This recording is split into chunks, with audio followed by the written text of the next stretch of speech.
não por força, nem por violência, mas pelo meu Espírito, diz o Senhor dos Exércitos. A graça é um dom, um presente, um favor imerecido.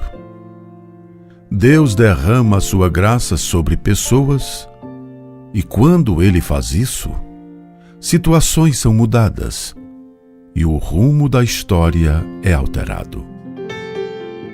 E falando nos congregacionais do Brasil, realmente é uma história cheia da graça de Deus. Primeiro na vida de um homem chamado Robert Reid Calley. Ele nasceu na Escócia, em 8 de setembro de 1809, filho de família protestante. Mas perdeu seu pai com 10 meses de vida e sua mãe com 6 anos de idade. Durante a adolescência e juventude, ele se tornou um ateu.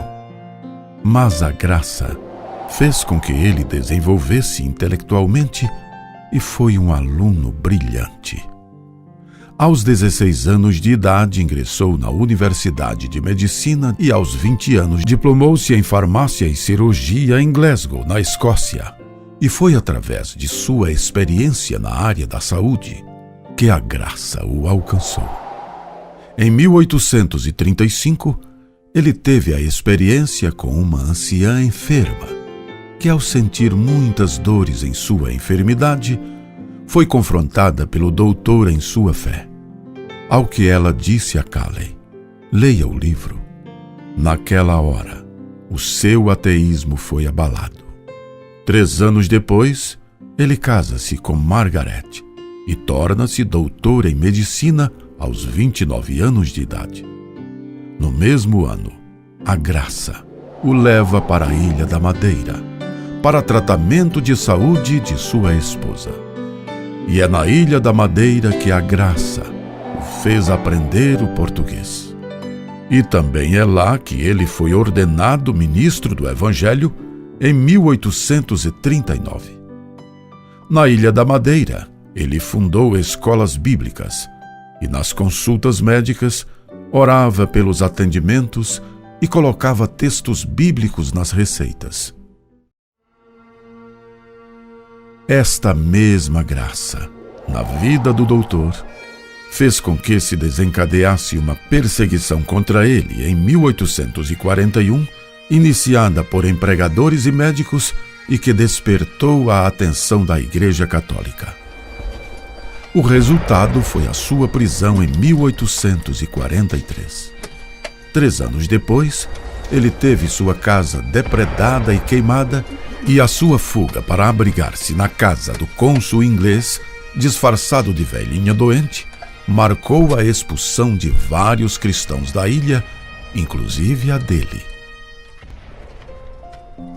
De lá foi para Londres, Irlanda, Malta e finalmente para Beirute, com as enfermidades de sua esposa. E lá mesmo ela veio a falecer.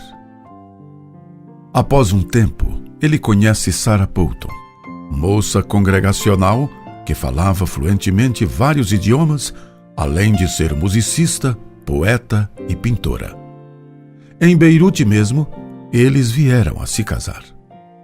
Em 1853, a graça o levou para os Estados Unidos, onde ele presta apoio a vários irmãos madeirenses que refugiaram-se ali pela perseguição. E durante os anos de 53 e 54, ele tem acesso ao livro Reminiscências de Viagens e Permanências no Brasil, quando então toma conhecimento do país. Esta mesma graça faz com que eles cheguem ao Brasil no ano de 1855, quando desembarcaram no Rio de Janeiro, no dia 10 de maio. E em 19 de agosto de 1855, o casal de missionários organizou uma classe de catequese, chamada na tradição protestante de escola dominical, onde 5 crianças foram ensinadas sobre a história do profeta Jonas.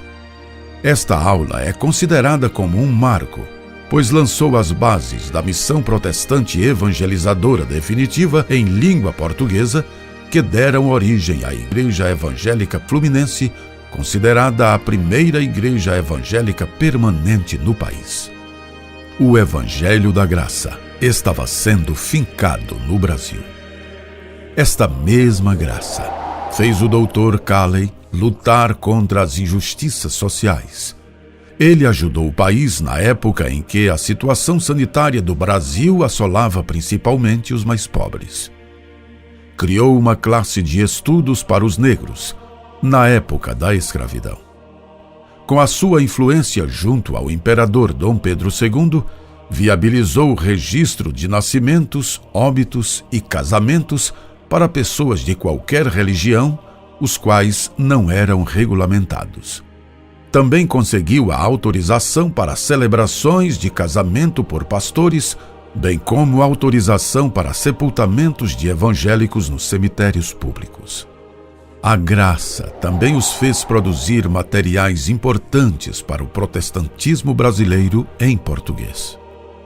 Além dos 28 artigos da breve exposição das doutrinas fundamentais do cristianismo, a música sacra foi fortemente marcada pelo uso dos salmos e hinos, inário com canções devocionais e que passou a ser utilizado por outras tradições protestantes durante quase todo o século XX, sendo este um legado de Sarah Poulton Calley, principal tradutora, autora e editora dos hinos da coletânea.